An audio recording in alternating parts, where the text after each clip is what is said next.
제가 이번 주에 설교를 준비하다가 중간에 설교를 준비를 중단하고 고민을 좀 했습니다.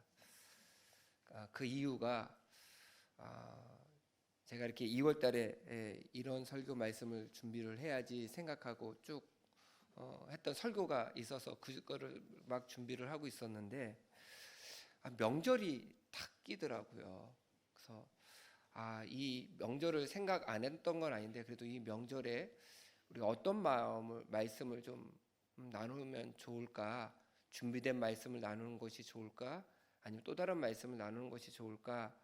그걸 가지고 기도를 했습니다. 기도하는 가운데 우리의 가정들이 명절에 참 모이고 화목한 가정도 있지만 많은 가정들이 가정의 갈등 때문에 또 깨어진 가정 때문에 힘들어하는 가정들이 많다라고 하는 것을 이 통계를 통해서 알게 됐어요. 신문 기사를 통해서. 그것이 다른 사람들만의 이야기가 아니라 우리들의 이야기일 수도 있겠다. 그래서 저는 우리 새샘의 성도님들이 오늘 말씀을 좀 잘 들으시고 이 마음을 가지고 명절에 여러분들의 가족과 친척들, 형제들 또 부모와 자식들과의 모임을 가지실 터인데 이런 마음을 가지고 모이시면 이번 명절을 통해서 여러분들의 가정이 복된 가정이고 화목한 가정이고 하나님께서 축복하시는 가정이 될 줄 믿습니다. 근데 그런 가정이 되려면 어떻게 하셔야 되냐? 용서의 마음을 가지셔야 된다는 거예요. 사람은 다 사람에게 상처를 받아요. 말의 상처를 받고요. 별것 아닌 행동이나 몸짓에 상처를 받게 되고요. 그것 때문에 내 마음이 힘들고 어려울 때가 있다는 거예요. 오늘 다윗은요 사울에게 미움을 받습니다. 미움을 받는 이유는 뭐냐면 잘나서예요. 너무 똑똑해서예요. 인기가 많아서예요. 인기 많은 게 죄예요? 자기가 인기 많으려고 노력한 것도 아닌데 사울이 볼 때 제가 나보다 뭐가 낫다고 이게 질투의 모습이 있다는 거예요. 지난 주간에 제가 나눔 선교회라고 하는 선교회를 다녀왔습니다. 선교회 총회를 다녀왔는데요. 나눔 선교회는 제가 감리교신학대학에 같은 해 입학한 동기들이 만든 선교회예요. 처음에 저희 선교회가 어떻게 만들게 됐냐면 저희 동기가 대학원생 때 집에 들어온 강도와 싸우다가 그 자리에서 하늘나라에 갔어요. 그때 저희들이 다 대학원생, 대학생 이럴 때 복학해서 막 대학생 이럴 때인데 그 친구는 결혼을 해서 아이가 100일 된 아이를 가지고 있었던 전도사님이셨는데 저하고도 굉장히 각별했고 근데 갑자기 이 친구가 어느 날 저랑 같이 수업하고 그날 점심도 같이 먹었는데 그날 저녁에 그런 강도가 들어와서 그 강도와 싸우다가 사고를 당하게 됐는데 그 사모님을 어떻게 할 수가 없는 거예요. 그래서 저희 동기들 모여서 사모님을 돕기 시작을 했어요. 근데 그때는 뭐 저희들이 다 어려우니까 많이 돕지를 못했죠. 그러면서 저희들이 목회를 하고 모이기 시작하면서 그런 일들이 먼저 목회자가 소천하는 경우들이 종종 생기게 되더라고요. 그래서 우리가 홀로 되신 사모님을 좀 돕자. 그리고 그 홀로 되신 사모님의 자녀가 우리의 자녀 아니냐. 그래서 그 자녀들을 돕자. 그래서 저희들이 그 홀로 된 사모님과 자녀들을 돕기 시작한 지 거의 30년째 됐어요. 그래서 그 일을 매년 하고 있고요. 그리고 또 저희 목회자들 자녀들 가운데 신학대학을 간 자녀를 뒀으면 그 자녀들 첫 번째 장학금을 저희가 줍니다. 그래서 그런 좋은 일들을 하게 되는데 저희가 이제 다 친구 목회자잖아요. 친하고 좋고 다 좋은데 저희가 한 10년 전만 해도 어떤 게 있었냐면 쟤는 학교 다닐 때 나보다 공부도 못했는데 어떻게 큰 교회 목사가 됐지? 이게 질투함이 있더라고요. 그래서 조금 어려운 교회 담임하는 동기 목회자들은 저희 모임에 오질 않았어요.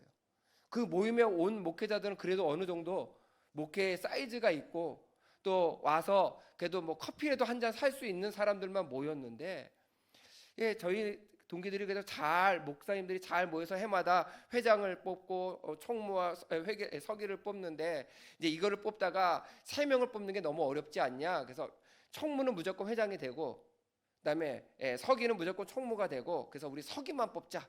그래서 이제 서기만 저희가 지금 뽑고 있는데 올해 모임을 갔는데 너무 마음이 편한 거예요. 너무 마음이 편한 거예요. 비전교회를 목회하는 친구 목회자들도 굉장히 많이 왔어요. 그래서 이번에 저희가 70명 정도가 모였습니다. 엄청나게 많이 모인 거예요. 그런데 얘기를 하면서 다 똑같이 하는 얘기가 뭐냐면 이제 큰 교회 담임이든 작은 교회 담임이든 이게 중요한 게 아니다. 우리가 선교회로 모였으니까 어려운 사람을 도울 수 있으면 좋겠다. 그런 이야기들을 나누는데 제가 그 모임을 갔다 오면서 참 마음이 좋았던 것이 뭐냐면 어떤 마음을 갖게 되었냐면 그 모임 속에서 느껴진 게 뭐냐면 이제는 내가 큰 교회 가야지 더 좋은 교회 가야지 내가 너보다는 나야지 라고 하는 마음을 이제 저희 나이 또래가 돼서 그런지 내려놓은 것 같더라고요. 받아들이게 된 거예요. 그래서 큰 교회면 어떻고 작은 교회면 어때? 우리가 마음을 모아서 어려운 사람을 돕는다라고 하는 게 중요한 거지. 그런 마음으로 모이니까 그렇게 그 모임이 좋을 수가 없는 거예요. 전에는 큰 교회 목회자들이 와가지고 제가 저도 회장 임원을 오랫동안 했었는데 그때 임원할 때 저한테 그러더라고요. 큰 교회 목사님들이 눈치 보인다는 거예요. 자기네들은 섬기고 봉사하러 왔는데 어려운 교회 목회자들이 자기를 볼 때 눈치를 주는 것 같다는 거예요. 마음이 불편하다는 거예요. 아니라고.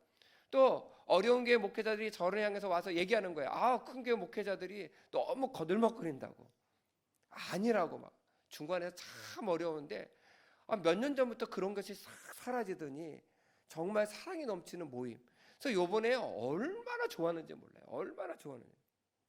그래서 그런 모임을 통해서 우리가 보니까 우리가 우리 스스로를 먼저 인정해야 되겠다는 거예요. 내가 어떤 사람이다. 저 사람은 나보다 잘날 수도 있는 사람이고 나는 저 사람보다 조금 못할 수 있는 사람이다. 그러나 중요한 것은 저 사람도 하나님이 쓰시는 사람이고 나도 하나님이 쓰시는 사람이다. 이걸 인정하고 나면 마음이 편해지는 거예요. 오늘 다윗은 뭐라고 이야기하냐면 사울은 하나님께서 기름 부은 사람이야 인정했어요. 근데 사울은 다윗을 인정할 수가 없는 거예요. 그의 마음에 질투가 있으니까. 그러니까 어떻게 해요? 다윗을 죽이려고 했어요. 그런데 다윗을 죽이려고 하는 이 사울에게 다윗은 어떤 모습을 가지고 있느냐? 사울은 하나님께서 기름 부은 사람이야 인정했다는 거예요. 오늘 이 말씀을 우리의 삶 속에 그대로 적용해 보셨으면 좋겠습니다. 어떻게 적용하시냐면 내가 싫어하는 사람이 있잖아요. 내가 불편하게 여기는 사람도 있잖아요.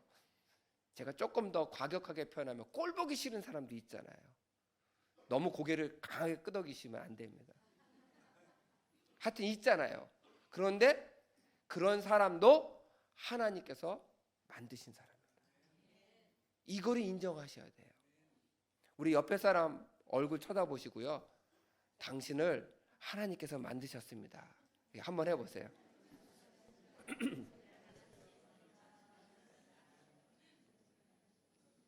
당신을 누가 만드셨어요? 내가 미워하는 사람도 누가 만드셨어요?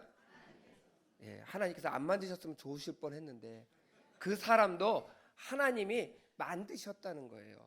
그거를 인정해 보세요.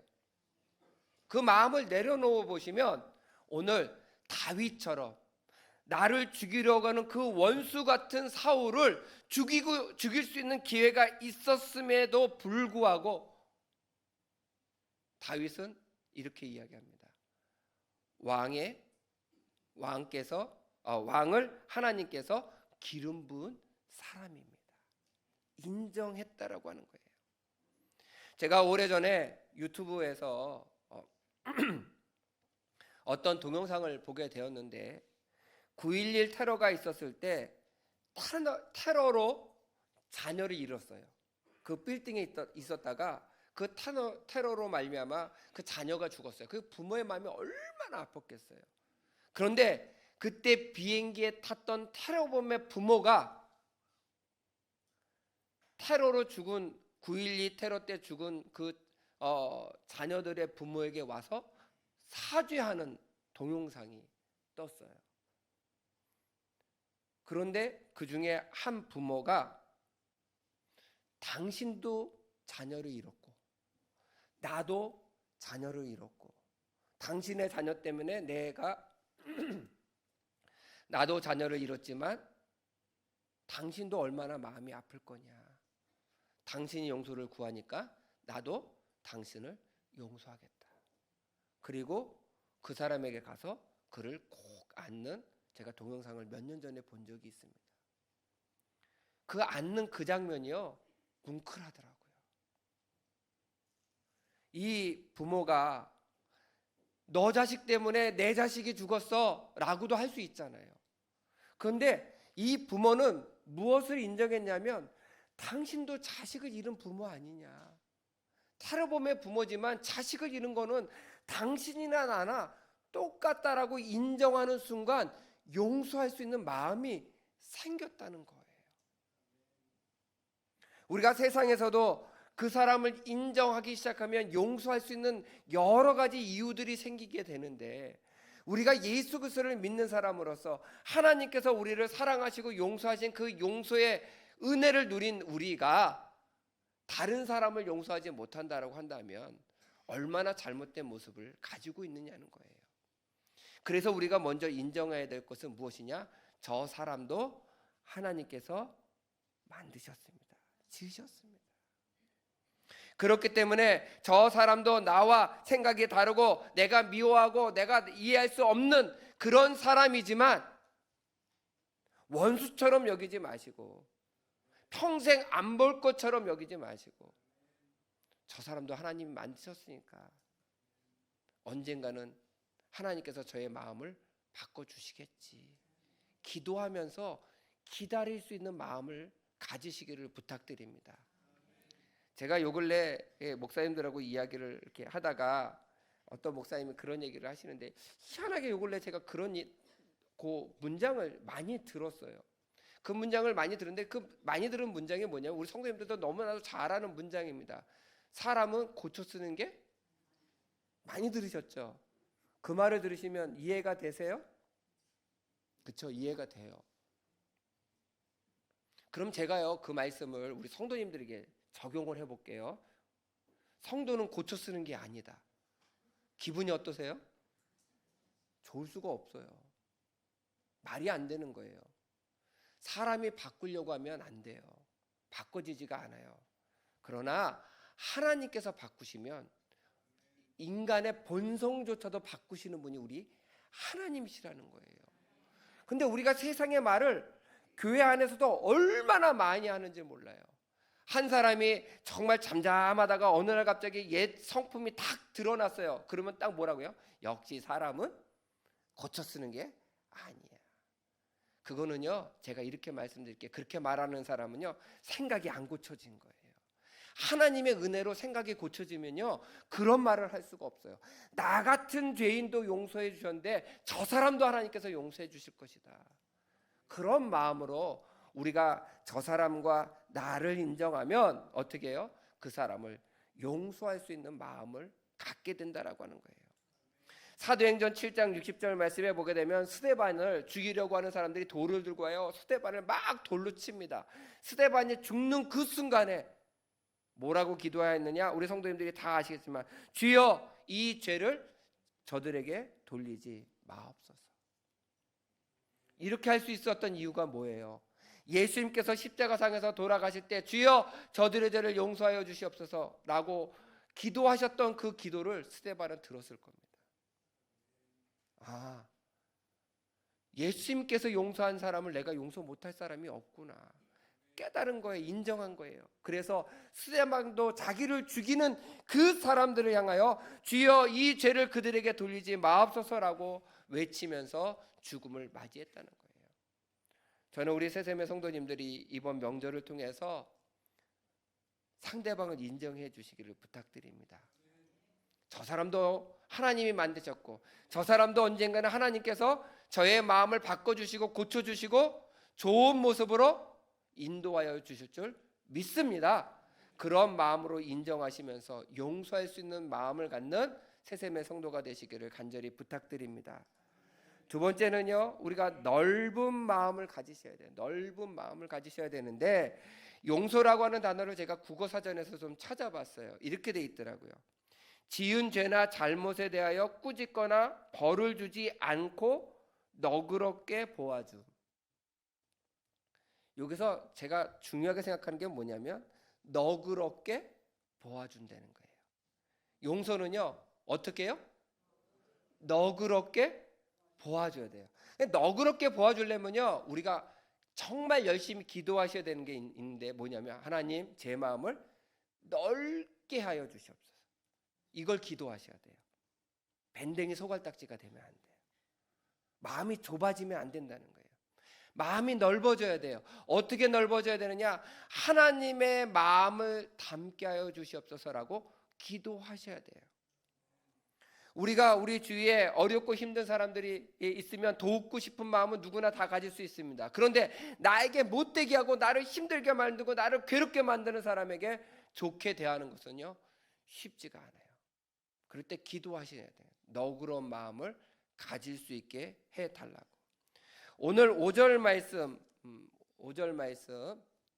봉독하도록 하겠습니다. 5절 말씀 다시 한번 보여주시면, 시작.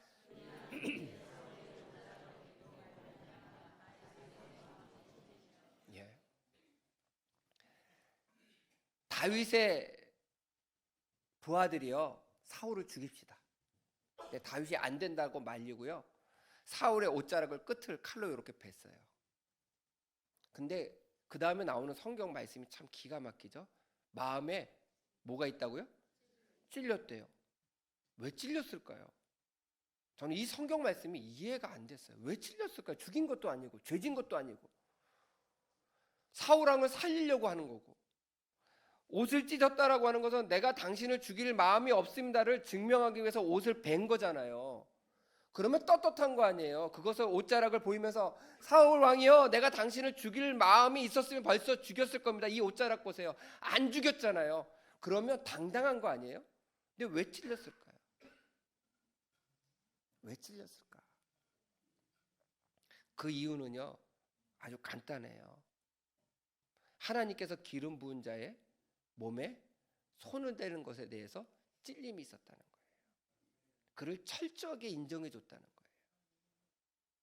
그래서 이 다윗이 베는 순간 찔렸어요. 그러나 이것을라도 하지 아니하면 내 결백을 증명할 수 없기 때문에 찔렸지만 그 일을 행했습니다.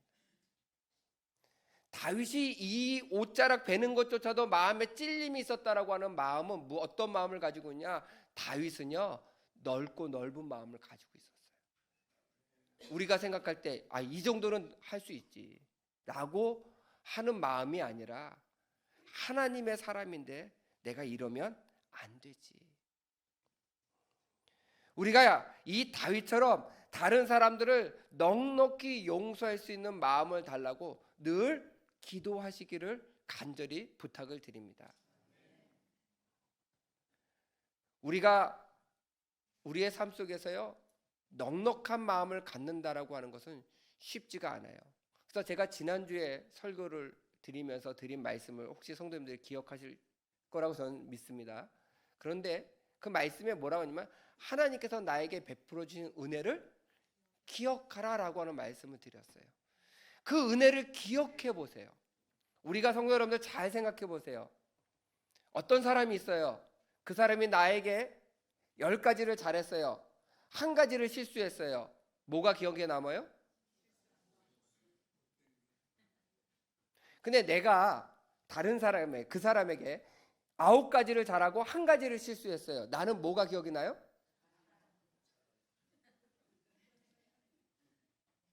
그렇기 때문에 내가 할 때는 잘한 게 기억하고 상대방의 입장에 서서는 못한 것을 기억한단 말이에요. 그러면 우리가 상대방을 용서할 마음을 가지면 못한 것을 기억하는 자가 아니라 나에게 베풀어 주신 은혜를 기억하는 자가 되셔야 돼요. 그래야 우리들의 마음이 넓어질 수 있다는 거예요. 참 재미난 것은요, 우리가 한 가지 나쁜 마음을 갖고 있잖아요. 그러면요, 모든 것이 다 나쁘게 보일 수밖에 없어요. 우리 성도 여러분들 그럴 때 이렇게 기도하세요. 하나님, 죄된 선글라스 벗게 해주세요. 왜냐하면 우리가 빨간색 선글라스를 끼면 다 뭐로 보여요? 빨간색으로 보이고, 파란색 선글라스를 끼면 파란색으로 보일 수밖에 없는 거예요. 그 사람을 볼 때 나쁜 것만 보인다라고 하면 나는 어떤 선글라스를 끼고 있는 거예요? 나쁜 영적 선글라스를 끼고 있는 거예요. 내가 스스로 벗을 수가 없어요. 뭐로 벗을 수 있느냐? 기도하면서 벗을 수 있는 거예요. 하나님, 하나님의 사랑의 선글라스를 끼게 해주세요. 사랑의 안경을 껴야 사랑의 모습이 보이죠. 사랑의 선글라스를 끼게 해달라고 여러분들이 간절히 기도하면 하나님께서 사랑의 선글라스를 여러분들에게 주실 줄 믿습니다. 그러면요, 뭘 해도 이뻐요. 만약에요, 속썩이는 자녀가 여러분들 집에 밖에 나갔다가 집에 들어오자마자 그냥 냅다 거실에서 누워가지고 빈둥빈둥 거리고 있어요. 꼴 보기 싫으세요? 꼴 보기 싫으세요? 꼴 보기 싫을 거 아니에요. 그렇잖아요. 그런데 사랑의 안경을 쓰면 회사 가서 참 힘들었나 보구나. 얼마나 힘들었으면 씹지도 않고 저렇게 누워서 빈둥빈둥 거리면서 마음을 추스릴까. 이렇게 된다는 거예요. 그래서 우리가 이런 넉넉한 마음을 갖기 위해서는요, 사랑의 안경을 쓸 수 있도록 주님의 마음을 닮을 수 있게 넓은 마음을 주시옵소서라고 기도할 수 있는 우리 성도가 되시기를 간절히 부탁을 드립니다. 제가 한 가지 질문을 할게요. 우리 성도님들 잘 속으로 대답하세요. 겉으로 대답하면 이거 시험거리가 돼요. 제 말씀 잘 들으셨죠? 용서해야 된다는 말씀 잘 들으셨죠? 그래도 용서 안 되는 인간이 있어요, 없어요? 아니, 속으로 대답하시라니까. 아니, 목사님 얘기를 잘 들었는데요, 성경에도 맞아요. 다윗처럼 그렇게 살아야 되는데요, 그래도 그 인간은요, 용서가 안 될 것 같아요. 그런 사람이 있어요. 그래서 제가 이번 말씀을 좀 드리려고 그래요. 우리 오늘 본문 말씀 15절 말씀 다시 한번 봉독하겠습니다. 15절 말씀 띄워주세요. 함께 봉독하겠습니다. 시작.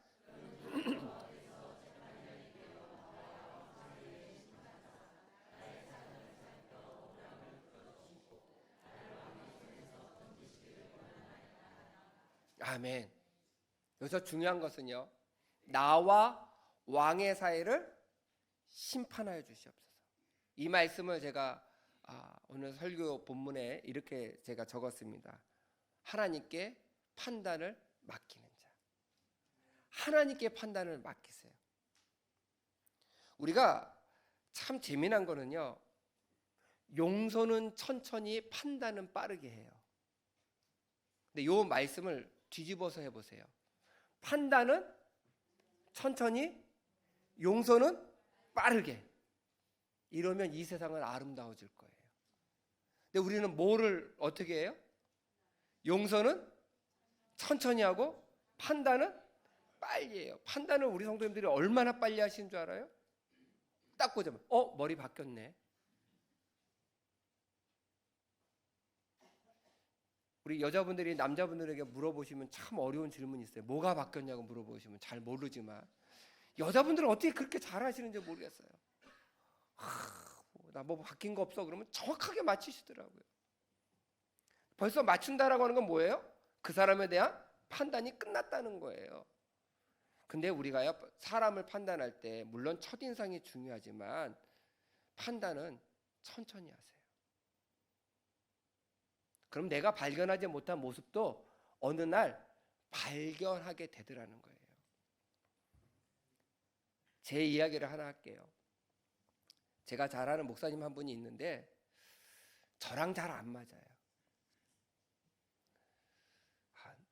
이렇게 어디를 가도 늘 끝까지 앉아 있어요. 그 얘기는 뭐냐면, 카페 가서 커피나 빵을 주문하면 진동배를 주잖아요. 준비될 때 오라고. 그러면 그 목사님 끝까지 안 일어나요. 정말 징하게 안 일어나요. 하루 이틀이 아니라 몇 년, 몇십 년 된데도 안 일어나요. 늘 이제 저나 어떤 목사님 몇 분이 그 일을 그냥 기쁜 마음으로 했어요. 기쁜 마음으로 했는데 어느 날 어떤 목사님이 저한테 그렇게 이야기하더라고. 아예 엄목사 맨날 왜 엄목사하고 몇 사람만 이렇게 하는지 모르겠다고. 왜 저 목사 저렇게 안 하는지 모르겠다고. 그때까지 잘 몰랐는데 그 얘기를 듣고 나니까 진짜 엉덩이를 안 뛰더라고요. 그러더니 미움이 생기기 시작했어요. 어느 순간부터. 어느 날 만났는데 안 해요. 그래서 좋게 얘기했어요. 아유 목사님도 좀 저렇게 하시는데 목사님도 좀 일어났으면 하세요. 그랬더니 아유 나보다 빠른 사람이 많은데 뭐토록 일어나요. 아유 저는 안 일어나고요. 그럼 제가 살게요. 맨날 이렇게 얘기하는데 살게요 소리가 이렇게 제가 돈 낼게요 이 소리가 더 꼴보기 싫은 거예요. 그럼 내가 돈 내고 내가 앉아 있으면 되지 않나 막. 근데 이게 미움이 시작되니까요. 세상에 죄송합니다. 그 인간이 있는 모임은 나가기가 싫은 거예요. 저도. 그래서 저도 어느 날 많이 목사님들이 간 모임에 끝까지 앉아 있더라고요. 그래서 그날은 제가 감정이 상했어요. 정말 마음이 상했어요. 그래서 그날은 독한 마음을 먹고 한마디를 해야 되겠다. 그래서 가서 한마탄 했어요. 정말 제가 참지를 못했어요. 그날은 너무 열받더라고요. 아니 당신은 손이 없어 발이 없어부터 해가지고 제가 막 뭐라고 그랬어요. 그 다음날 일어나서 하더라고요. 그래서 성질도 부려야 되는구나 그렇게 생각했는데요. 제가 교회 와서 기도하면서 제가 되게 많이 회개했어요. 근데 그 다음번 모임에 또 제가 일어나서 했을까요 안 했을까요? 또 했어요. 어차피 할 건데 얘기도 안 하고 그냥 지나갈 걸. 괜히 얘기해서 관계만. 그래서 제가 한 1, 2년은 좀 불편하게 지냈어요. 왜냐하면 자주 만나면 제가 풀겠는데 좀 1년에 몇 번 안 만나거든요. 그러니까 풀기가 좀 애매한 거예요. 근데 그 목사님도 나를 볼 때마다 눈치를 봐요. 내가 일어나려고 그러면 눈치를 딱 보고 자기가 일어날까 말까 막 이렇게 보여요. 그래서 안 되겠다 그래서 제가 얘기를 했어요. 내가 이래서 좀 서운한 게 있어서 그때 얘기했는데 내가 미안하다. 너무 성질을 부린 것 같아서 죄송합니다 목사님. 풉시다. 그래서 풀었어요. 풀었는데 풀고 나니까 아예 화를 안 냈으면 더 좋았을 뻔했다. 그리고 이왕 얘기할 거면 감정을 배제하고 이러이러해서 이렇게 했는데 당신이 좀 했으면 도와줬으면 좋겠다라고 얘기를 할 걸 후회가 되더라는 거예요. 그러면서 우리가 때로는 내 판단에 의해서 행동하고 말하고 쏟아부을 때가 많이 있잖아요. 감정적으로. 그럴 때 우리가 이 다윗의 오늘 15절의 고백을 좀 본받으셨으면 좋겠어요. 그래서 우리가 속상한 일이 있어요. 저 사람은 나하고 절대 안 맞아요. 그러면 가서 쏟아부을지 붓고 싶은 마음이 굴뚝 같을 때 하나님께 기도하세요. 하나님, 저 사람과 나의 관계를 하나님께서 판단해 주세요. 그러면요, 내가 판단하는 것보다 정말 공평하신 하나님이 판단하시는 것이 훨씬 더 정확하다는 거예요. 하나님의 판단은요, 흐트러짐이 없으세요. 불공평한 것이 없어요. 잘못 판단하는 것이 없어요. 오늘 다윗은 사울에게 이야기합니다. 당신이 잘못했습니다라고 이야기하지 않습니다. 하나님이 판단해 주실 거예요. 저는 결백합니다. 그러나 그 판단은 제 판단이고 하나님께서 당신과 나 사이의 관계를 올바르게 판단할 것을 저는 믿습니다. 그리고 주님께 맡깁니다.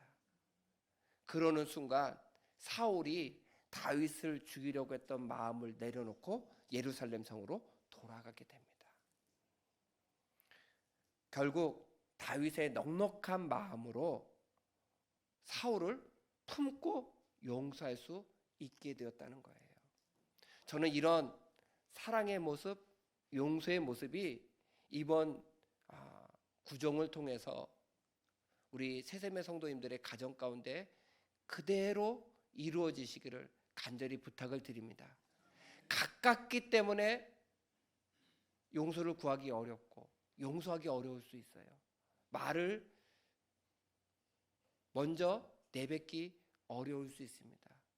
오늘의 말씀을 기억하면서 우리가 다윗이 사울을 넉넉한 마음으로 용서하고 품었던 것처럼, 또 그도 하나님께서 지은 사람으로 인정하였던 것처럼 오늘의 말씀을 잘 들으시고 용서하는 우리 새샘의 성도가 되시기를 주님의 이름으로 간절히 축원드립니다.